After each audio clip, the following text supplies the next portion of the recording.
for Mr. Ofori-Atta to be brought down to face these charges that special prosecutor has leveled against him. Due process is being applied. It tells us that indeed our suspicion that Russia supported President Mahama to win this election is. Oh dear. So many years, and far once we NDC and I or NPP, and no son I want to bear the Ubedi. How can all NPP in India near call you crying, call you no mine and ma? Can who sell come for Bonnie, also mine ma?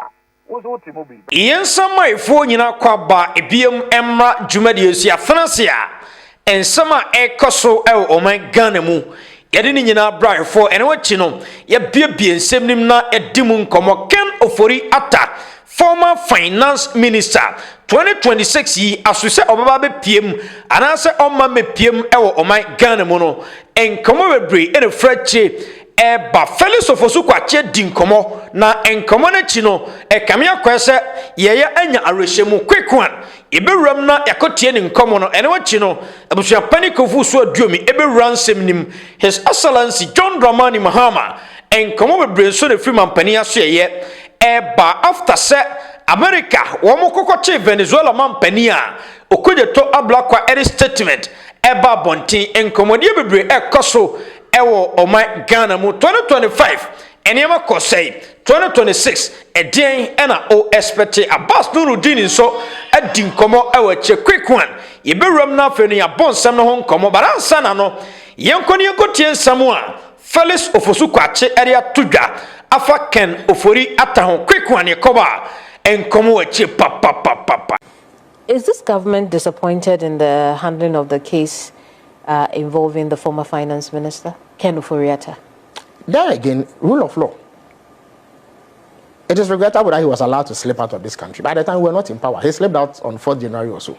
We came to power on 7th January. Even though President Mahama won the elections on 7th December, he didn't have any power until 7th January.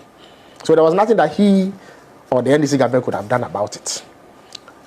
Now, we came into government. Now, the special prosecutor, who is set up by law, says that Mr. Ofori-Atta has done A, B, C, D, and for that reason, he needs him for questioning and then for other actions to be taken. But Mr. Ofori-Atta is not in this jurisdiction. It is only the Attorney General who has the power to make a formal request for Mr. Ofori-Atta to be brought down to face these charges that the special prosecutor has leveled against him. That has happened. The Attorney General again on Monday disclosed. Last week Friday, I beg your pardon, disclosed that indeed he has made that extradition request and that he expects that the process will be gone through by the American authorities and then Ofori-Atta will come back. Beyond that, there's nothing untoward that has happened.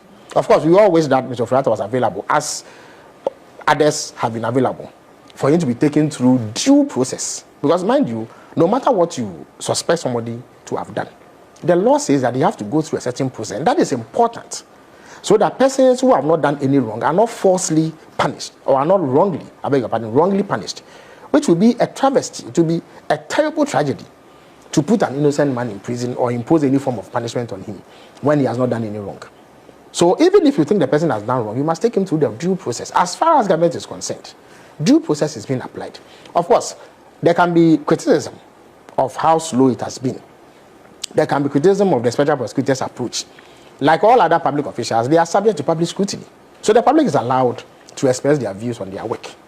But as far as government is concerned, on the Ken Ofori-Atta matter, we have done what has to be done, which is to make a formal extradition request once the proper processes had been triggered by the special prosecutor. Is this political persecution or a germane fight against corruption? Again, how can Ken Ofori-Atta shout political persecution? To begin with, the person doing the prosecution was an appointee of President Akufo-Addo. It was his cousin, President Akufo-Addo, who appointed the special prosecutor, not so. And the NPP was not known to appoint adversaries to key positions like that. So we also know about the special prosecutor's proximity to other relatives of Mr. Ken Ofori-Atta.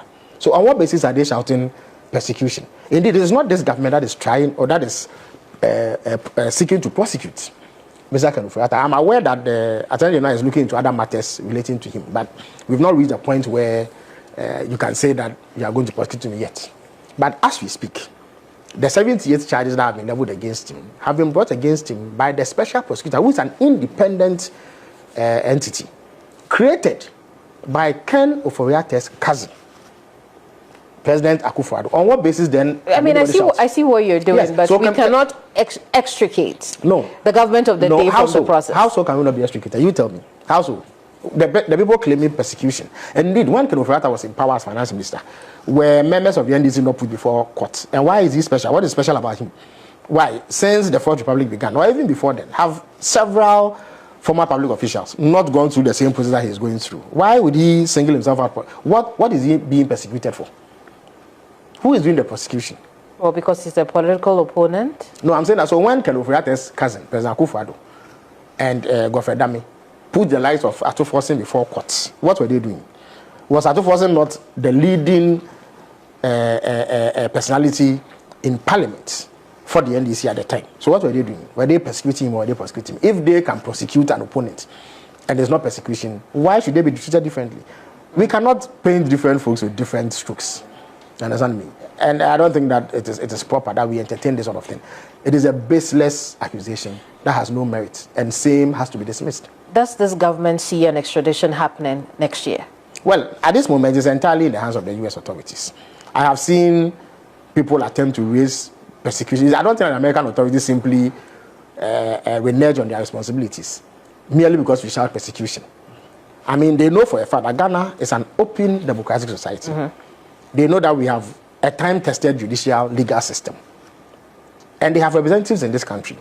So merely shouting persecution does not absorb one from being held to account. We believe that the right things have been done on the part of government. And therefore, nothing stops the American authorities from extraditing Mr. Ken Ofori-Atta. But of course, we agree that being a law-abiding society themselves, they will also go through certain processes to ensure that all the boxes are ticked. And once that happens, I'm sure that Mr. Ofori-Atta will be well on his way to Ghana to answer the charges that have been brought against him by the special prosecutor. Okay, Mr. Bright. Mama Kwaba, and come over break and a free on my Ghana muba. Yes, new year mu. Na Ken Ofori-Atta as to so beba, and answer on mano. Aqua Buachibidi 2025. Me and him send Koba, Wama. Yes, 2026. Felix of Ozuquache Dinkomo. The Ecosu Chase, a binding one home money be as Ken Ofori-Atta, quick one. Ian won't come in. Okay, Mamma was saying. Na yenchia ya hefo na yense nyame se afu fra asimi no o manemfa yedim se befa abobia nti nyame nye obi akase the brighter se wotie Felix ofosu kwa chinsem a wokan ya na obodu tofu a de woka de abesie nyina ne se emodin bobia aban se Ghana aban a ye beka se NDC aban John Mahama dano no e wo so wo bobia no wo mabo anamo wo so mutu bia se ne be Ken Ofori-Atta ebenya kwano aba ha no abe face mra ne bia no o mayo na bibi won so kan ya wo kiremu a ye to abawie ye no ya na binom de kwa adu de bo aban no se aban ne ne hwe ma Ken Ofori-Atta dwane ye na enti saa san se ye to abawie kopem 7 no eso ye ama mpanyini so afremu a osuaye no na onya mampanyini etienne me no kasai mampanyi John Mahama sa wo po bedi ade npa na wan yi anson etienne opa chese NPP ena hwema Ken Ofori-Atta dwane ye na okanya de besi special prosecutor nso ni modern bone ne ma waye and the brother sa wo rensama filosofosu kwa ache akan ya ma me ni kan fam free NPP ne ma Ken Ofori-Atta dwane ye no kura be ne wom no kura na sanye kura and indeed asam no kura to don wo ka no Ghana mra ne se yeto aba 7th December yato abewia yahudi odi nkunim enye 7th na wa odi nkunim wo ye wadwuma de oye mampanyina ote akonwa so no obekosua di dwumadia kopem ne bosome a ebabesi January aya afoforo no ne de atosonson eti sawre ne data ena ye say 6 wachina nyame ya adomu a ukuada ena John Mahama obai wanya afepepepe enti sasa na tie dia na yewra Ken Ofori-Atta enye NDC aban ne ma ni dwane ye na mom no NPP aban ana tena ho ye hwe ha e ma ne koye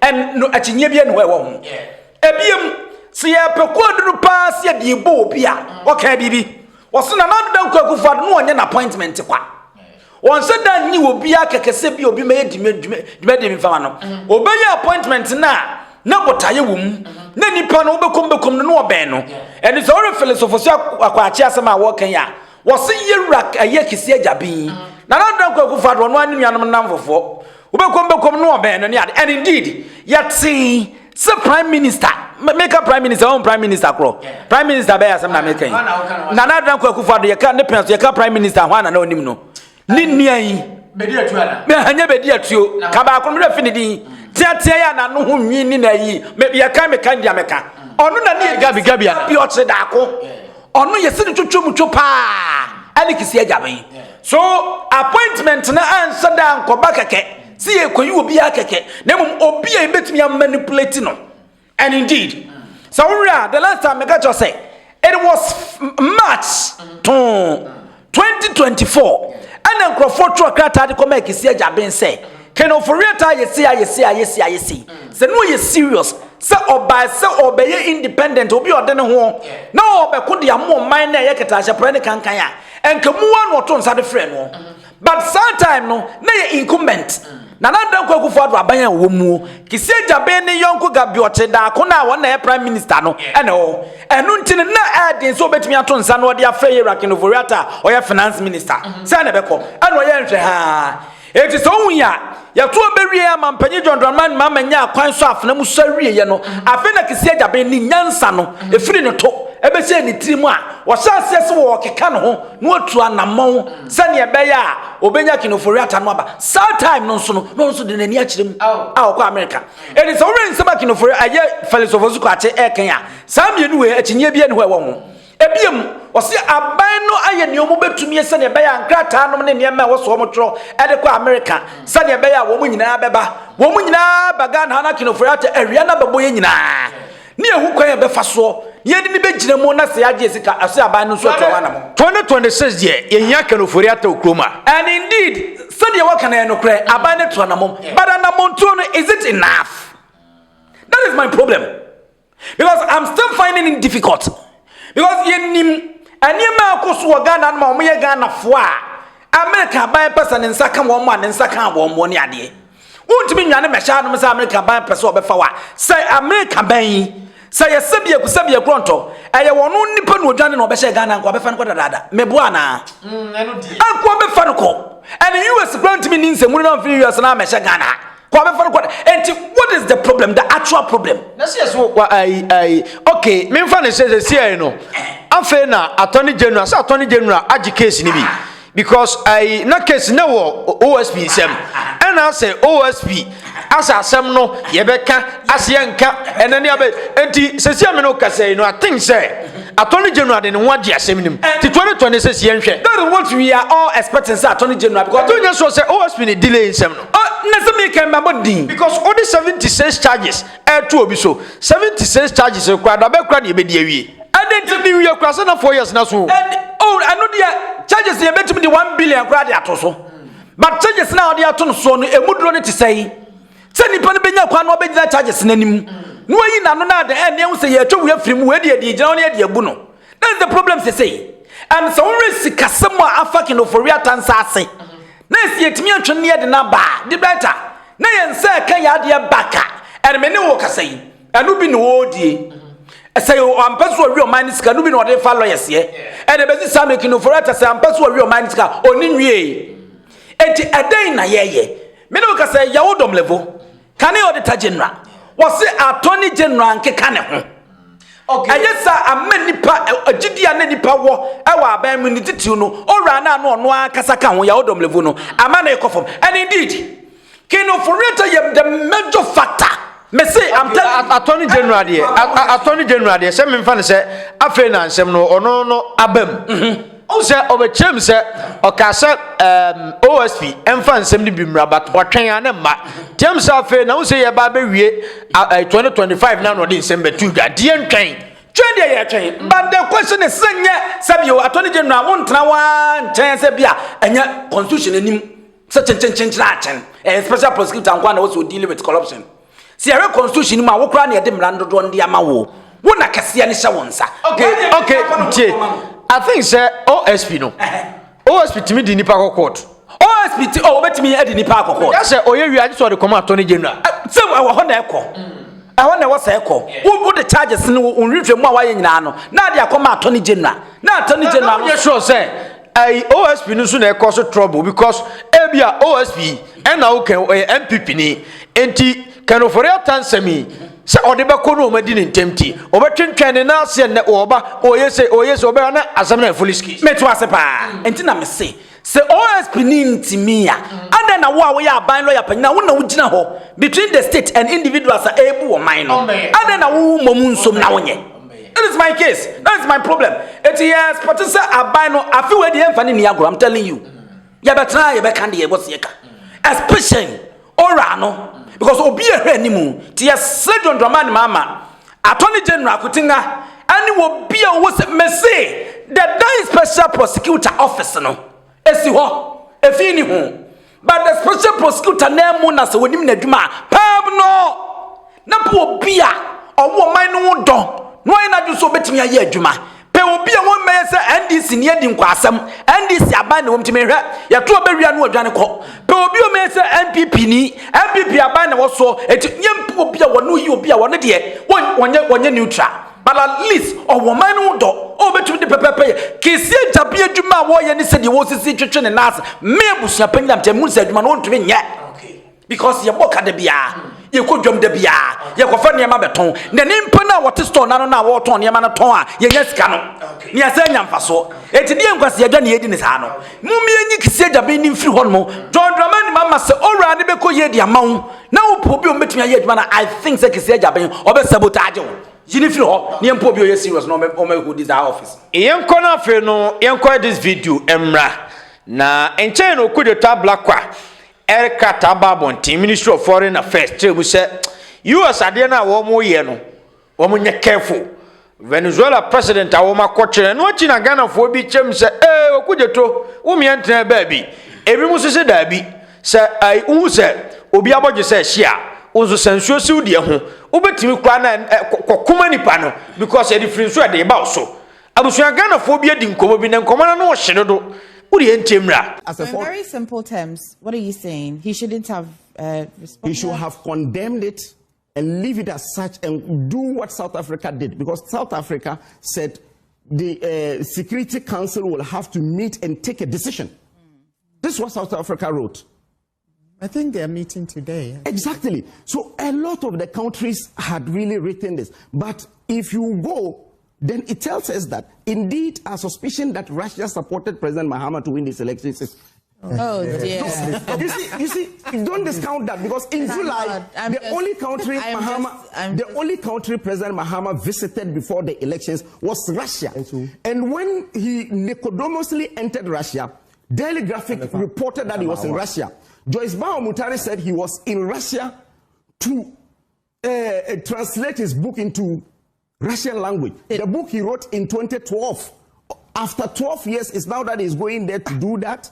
Okay, I'm sure, Mr. Right. Baby Adruno, no. Baby Adruno. I said you almost say Russia and a sponsor John Mahama. Mamma, now go for us. So we are confused. Mebo could you told the answer? Na Mamantake, our Muhammad in me. Our Muhammad and then Mons and Adrian is swap. I say, get a man pode.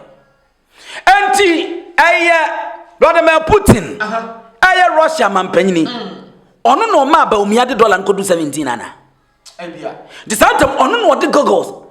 Aben Ghana fo nyina ni se ne be ya ni betimi ate ne hu se dollar na do 17 ana. Ena me no kase petrol ne da 11.9 say. Oh yeah. Per liter. Tio 11.9 po. Petrol ababu 11.3. Aban fa ye could do 25 per liter. No, aben ye batia kotwa ba ko na ba do 11. Who Kofoni abre mako 11 wonya kwotwa ba kwato edeko eno no santema no omudi kodru 25 no ne ne Russia mampanyi bada man Putin etia santema no wuntumi akate ya santema ntam se Ghana yefua mo akofa na yere no mfiri UK ade wo ma bagana because Ghana satan na efo ache UK no aye brother man Putin e kan se wuntumi mekasa ahomaso na ana wo man pipa akoyem so yere pa TV Okoye TV, news. Ose wo a wo pe na akoto mo ane boarding.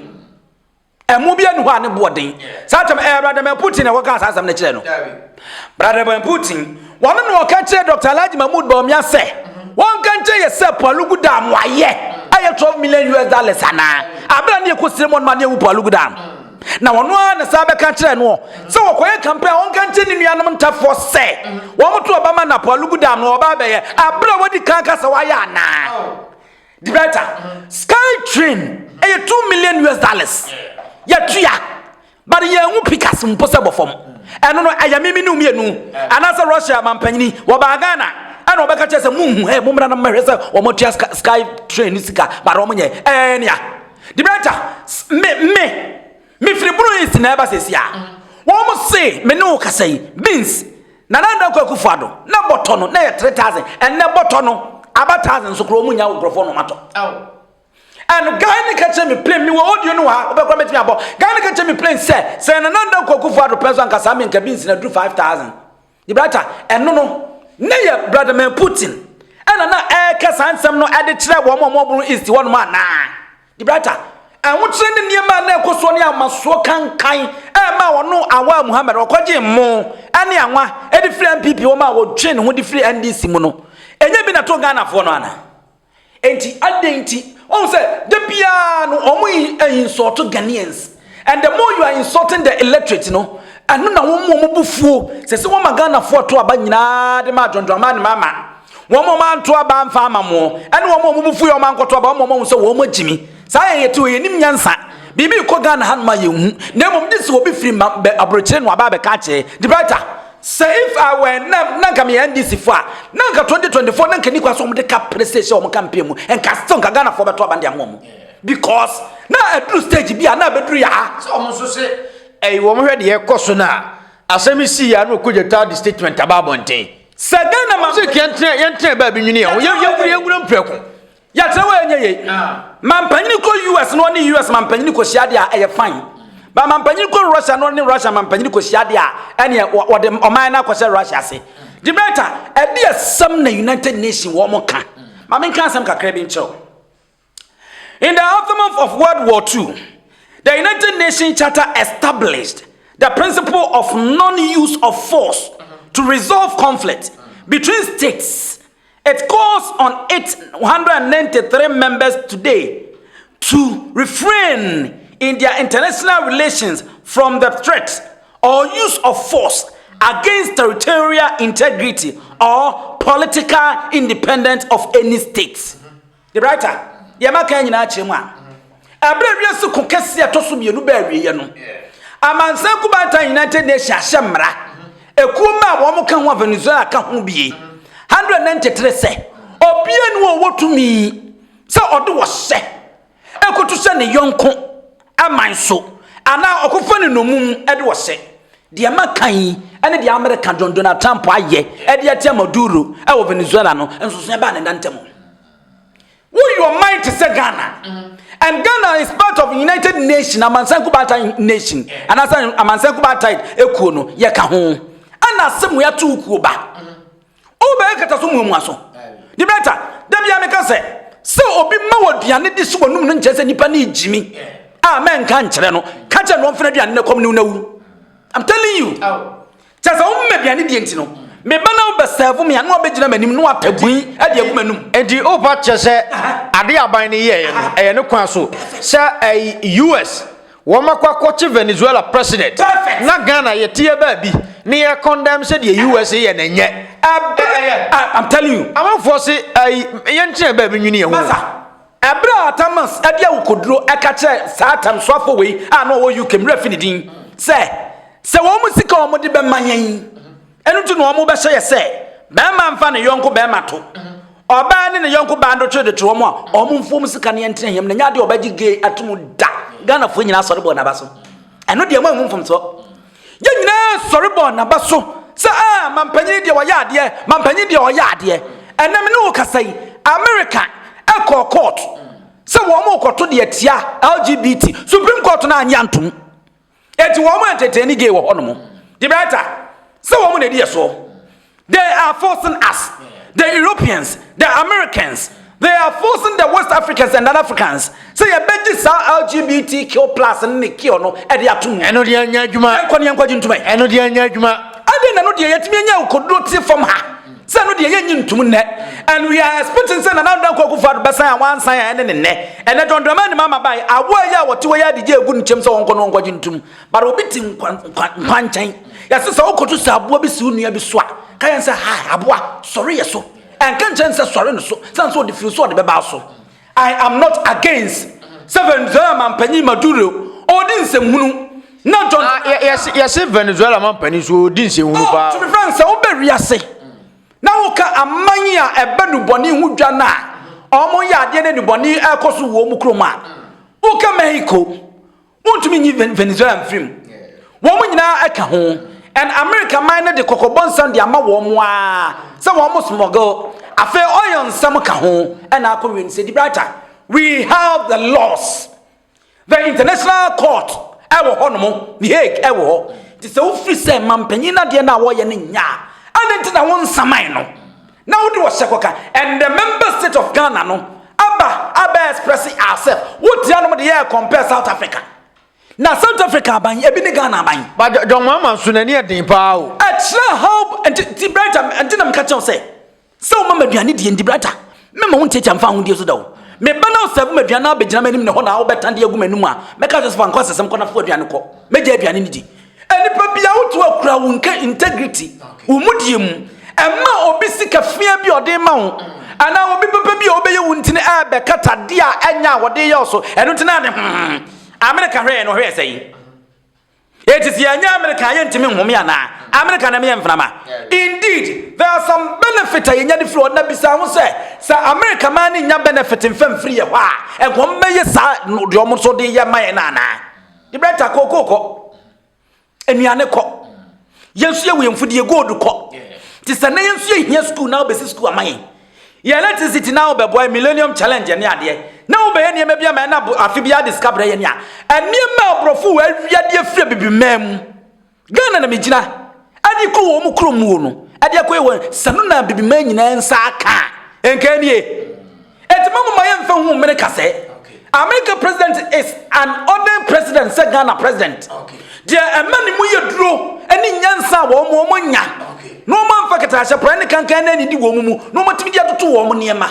wo mo population na so che yenye ana eba ne technology eni wiase na wo mo ko ani mu che that doesn't mean say wo no ye mampanyini ana John Donald Trump de wo ye boy ana say John Dramama wo ye boy enti sasam na ba de okudjo to abla kan ye mfum so bi wo ana who na ye mo because you be go World Cup and I make so yem said about 15 African nations ana America abande wo mo ungo bia na ka ho enya America me be continue America e be di nkwatase na mbeta na mago America enti di brand won kwasia World Cup na wo be ko no doesn't see the states as independent states Ghana omo mu bi na omo ntiase no enya wo pese omo bi na omo ntiase enya won kwasia World Cup abe konti ana ebe see sovereign state like Ghana say yentimi express yes ye ho makacho so be maduane adie na betra me fa hodie so fo aduane let me die in peace it's simple etimi dia me hu ya me boku je to na say wow this is the kind of foreign minister this is the kind of government this is the kind of president here president ode ukoduro anya tafremeto nam so tafre jo ayi nanaro dia kwa de kufa de nebi wo United Nations no akasa Ghana beyond aid wo free wa no ko jama president on chelewa mem 2000 yanko dia be yam enye sa niema no bi ne yepe fa kokoduro ene ensiye ene retaso na sabie ko so nye jimi na adidi ya bibiman ye tirimu a ka bibiman bi no wo so nkoko strade e wo Europe and as America and na obedi because we have what it takes to be as Africans. Quick one yenkoni go tie nsamu a Abass Nurudeen ede atudwa na 2025 enema ko sei NDC aban 2026 edin ena ye expect here wa bronsam so di nsem bebre atudwa chechi nsem ti quick one yenkɔ na enya konwa na iye ntie nsem ni nyina china pepepe na yura John Mahama osabe di adie bio no ye di na frisia na asane o kan mpanimfo se ye dura manfo so a na ya kai anom ebre bi sei no e wo se ye bu nkompo ko fe yachi ni ye fe ba bia na ye free ni ye fe ba bia ye duro ni ye fe niam a ye ni yie na de ya anya ni yie so ye nsesaye na etimide empunto sonko e ba brabo oba kwa no be kai abra yura Mahama so before mine no na o mine nyina yie na o mine no say ya ma for the first time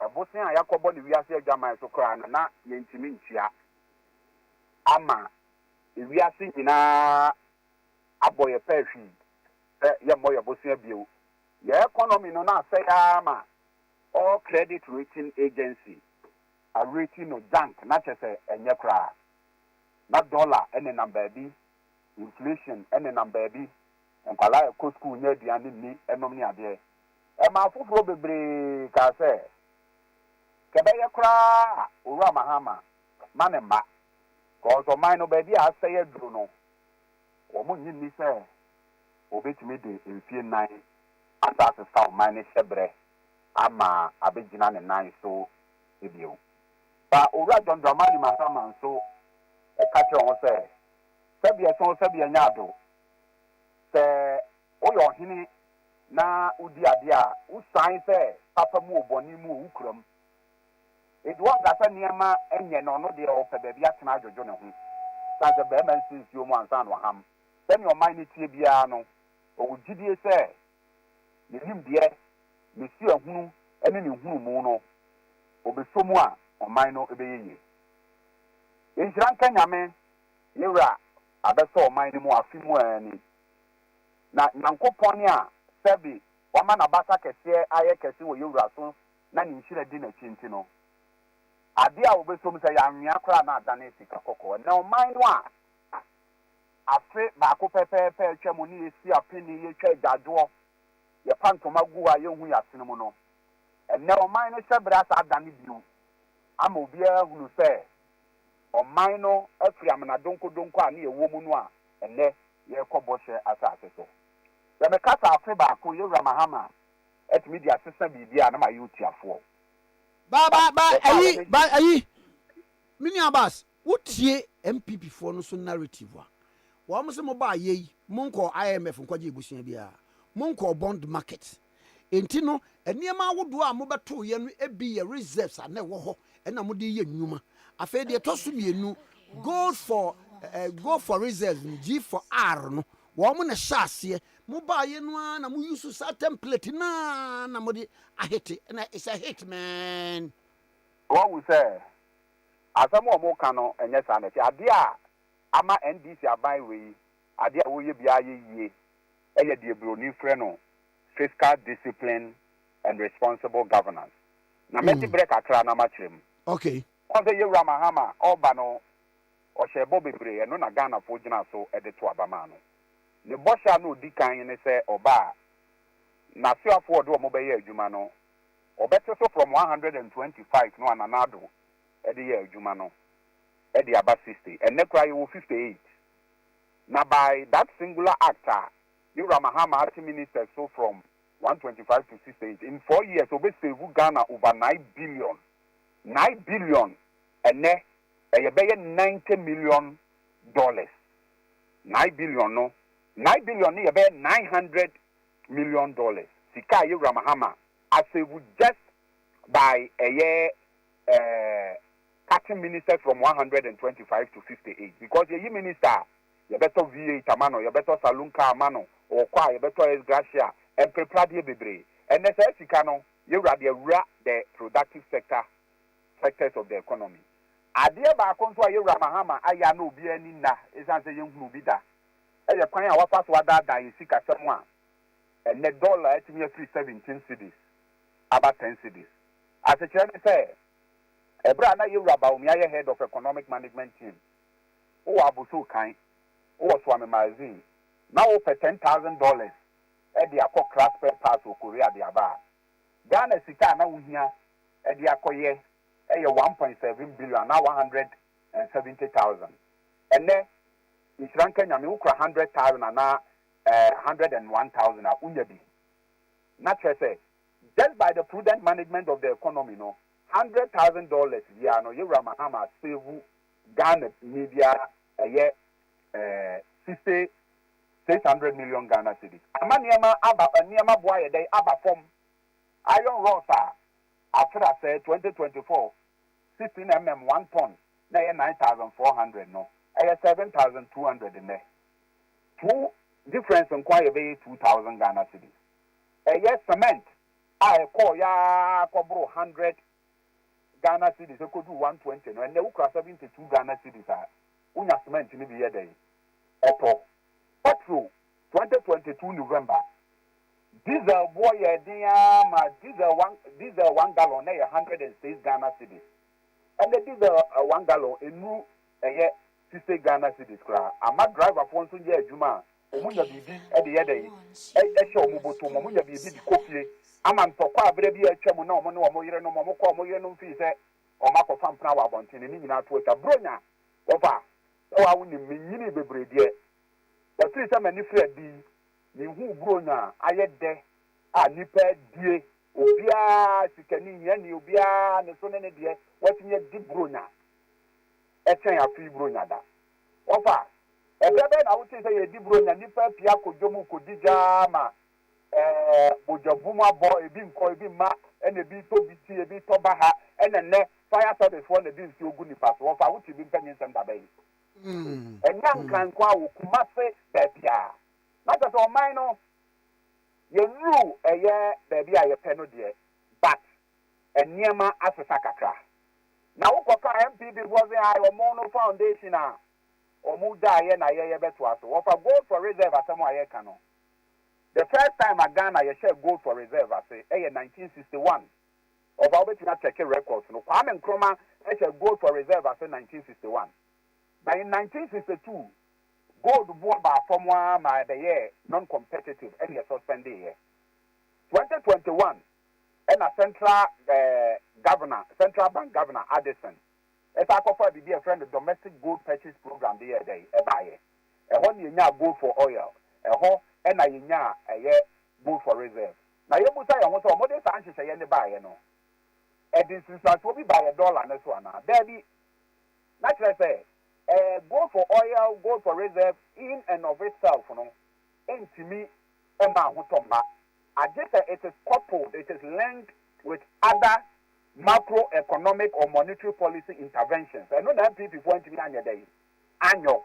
What I say? Now, Dr. Baumia, Abaya na womb, and ne, Ade Bonibia Badia, I will say I'm a 1 year Juma and your wa. Papa Dia Badia, a wa. Nasa, Seki, Sayam Subay, or Yadidiman Penman ye. That's a Bema, a 2 and a Bema, but not Bema and Numa dry, you know.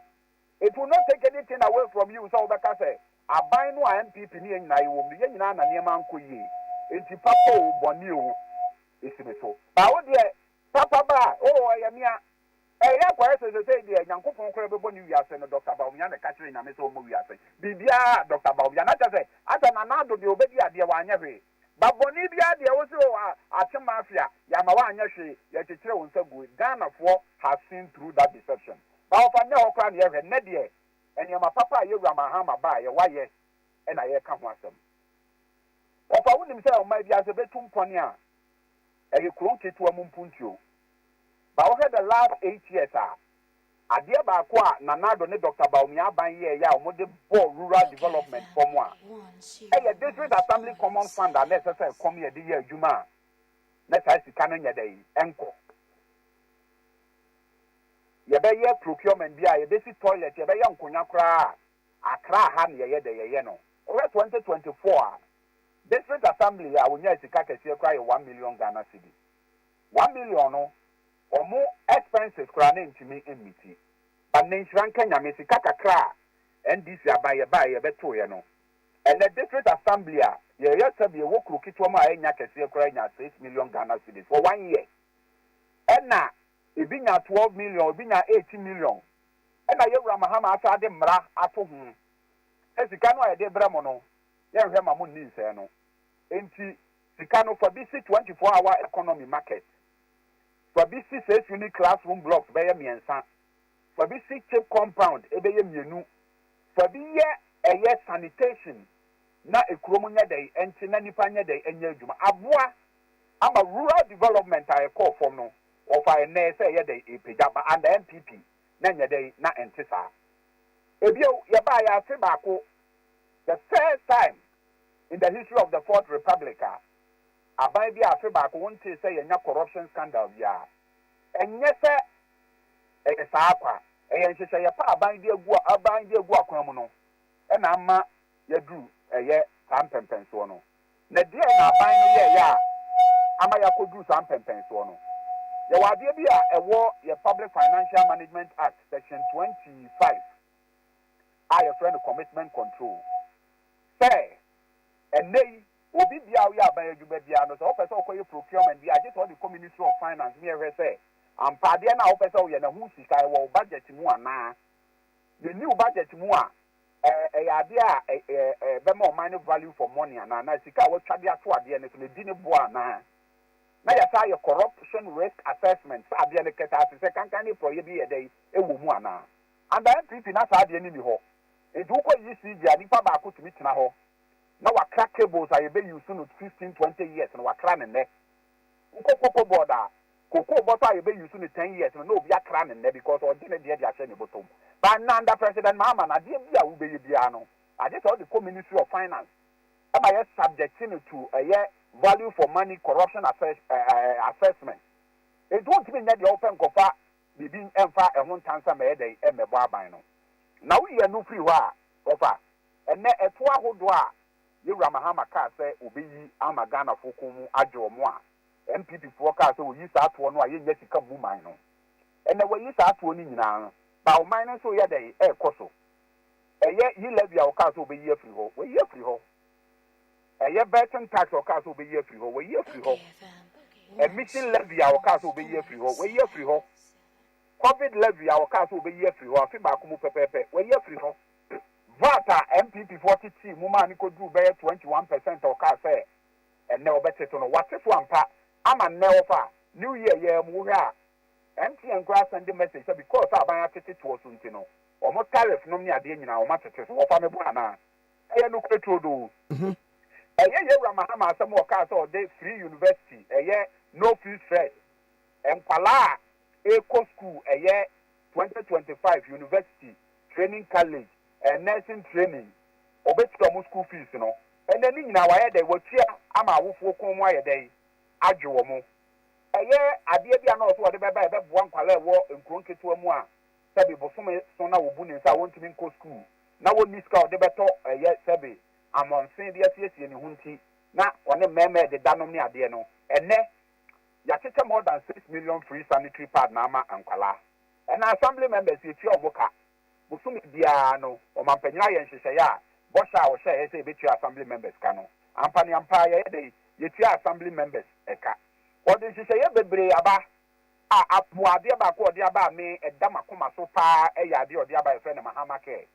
ɛnɛ sɛ obi wɔ cancer ɛyɛ kokoramyareɛ obi wɔ kidney problem obi wɔ liver problem obi wɔ terminal diabetes ɛne pressure na ɛbɔ ne to wɔ na yareɛ no kɔyɛ den na ɔnni sika a ɔde bɛyɛ dialysis ɔnni sika a ɔde bɛyɛ chemotherapy a ɛnɛ under Mahama care no saa nkɔfoɔ no nyinaa wo apply a yɛhwɛ wo free ɛnɛ obi bia sɛ bi wadi dɛm wɔ ne nipa kwa mu sɛ yɛ n'ani sɛ yɛ ne nan sɛ ɔyɛ bubu ani sɛ n'aso na nti asɛm ɔmampanyini se sɛ bi obi adi dɛm wɔ nipa kwa mu a nkyerɛ sɛ n'agye asɛe ɔmo nso bɛtumi ayɛ biribi de amoa ɔman no nti na ɔmo nyinaa free tertiary education for persons with disability and obi biara sɛbi ɔyɛ person with disability ɔpɛ sɛ ɔkɔ school no ɛna aban hwɛ ne free ɛnyɛ hwɛ ne nko a aban yɛ nhyehyɛeɛ sɛ baabi a ɔbɛda na aduane a ɔbɛdi ɛyɛ akadeɛ a ɔde bɛyɛ adwuma nyinaa aban de bɛyɛ dɛ ɛbɛka wɔn wobɛboa ama Ghana adeɛ bi a ɛwɔ nkɔfoɔ tiri mu sɛ sɛbi obi adi dɛm kakra wɔ ne nipa kwan mu a wɔsɛ ɔkɔtena kwan ho sirasire sika no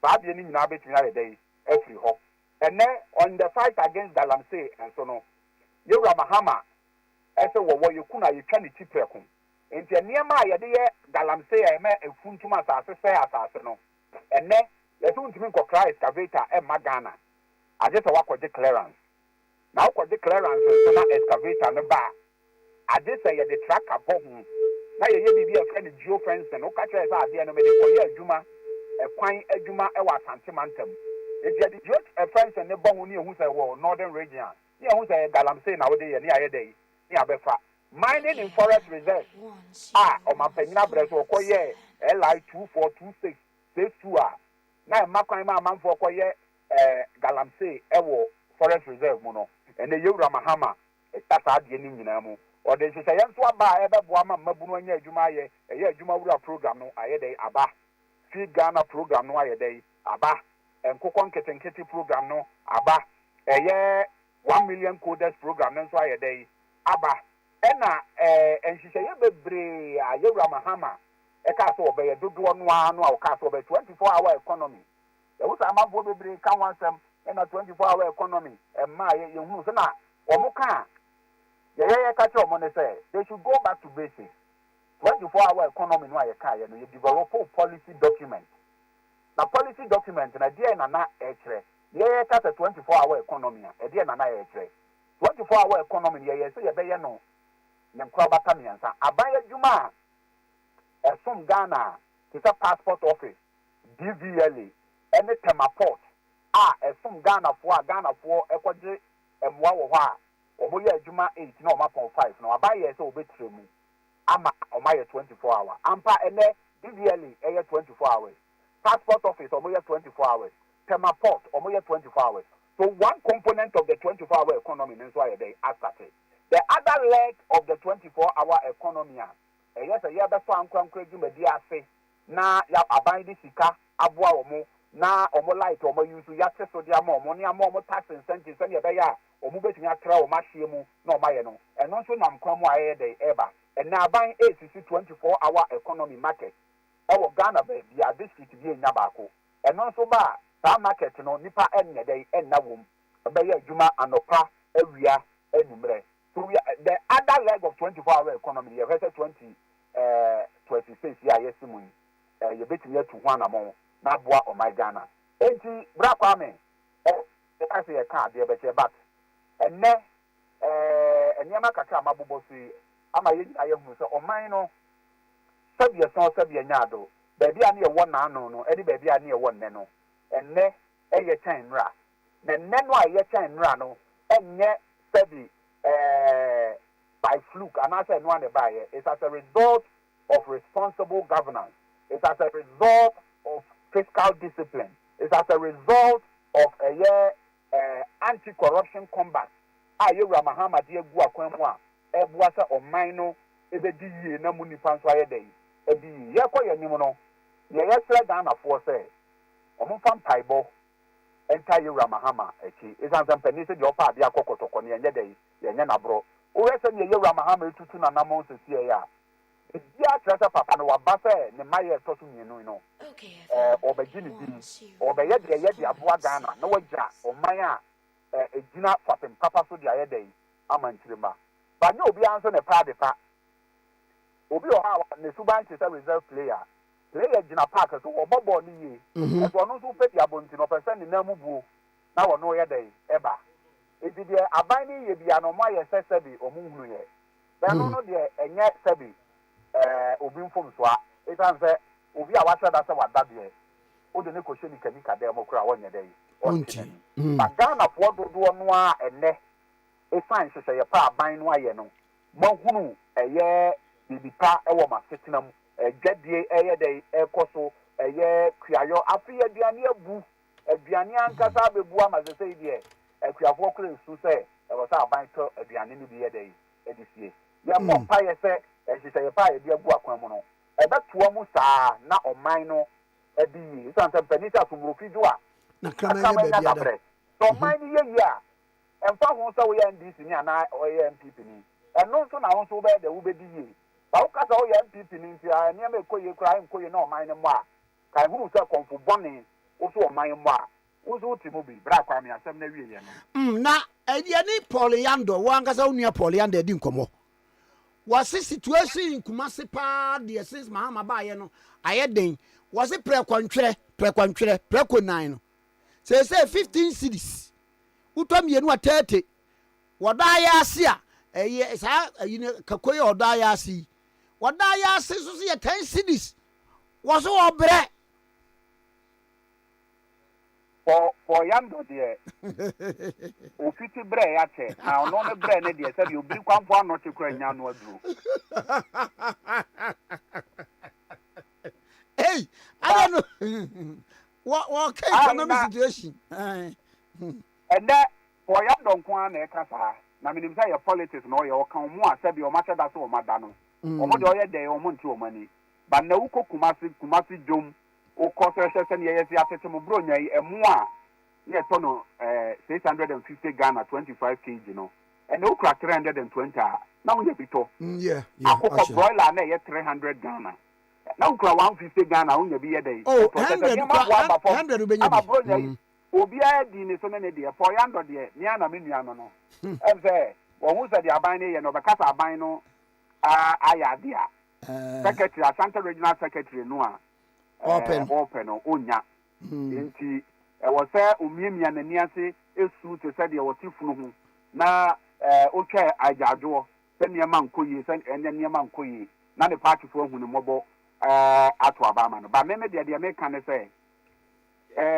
yɛmfa deɛ yɛn NDC foɔ kan to nkyɛn yɛmfa deɛ NPP foɔ kan to nkyɛn yɛnkɔ fam yɛnkɔ hu Ghana foɔ no ankasa ɛhɔ na asɛm yɛ bɛyɛ dɛ yɛbɛhu ba bra kwa me wa wogye to say the general verdict in the country now say nneɛma ɛyɛ na yɛbɔ mpa yɛ sɛ bɛyɛ asene sɛneɛ ɛkyiɛ sisi a maame na wasɛ no pɛ na me sɛ nyampa so mfa ma wo mɛsɛ bɛda ase nyankopɔn hwɛ wo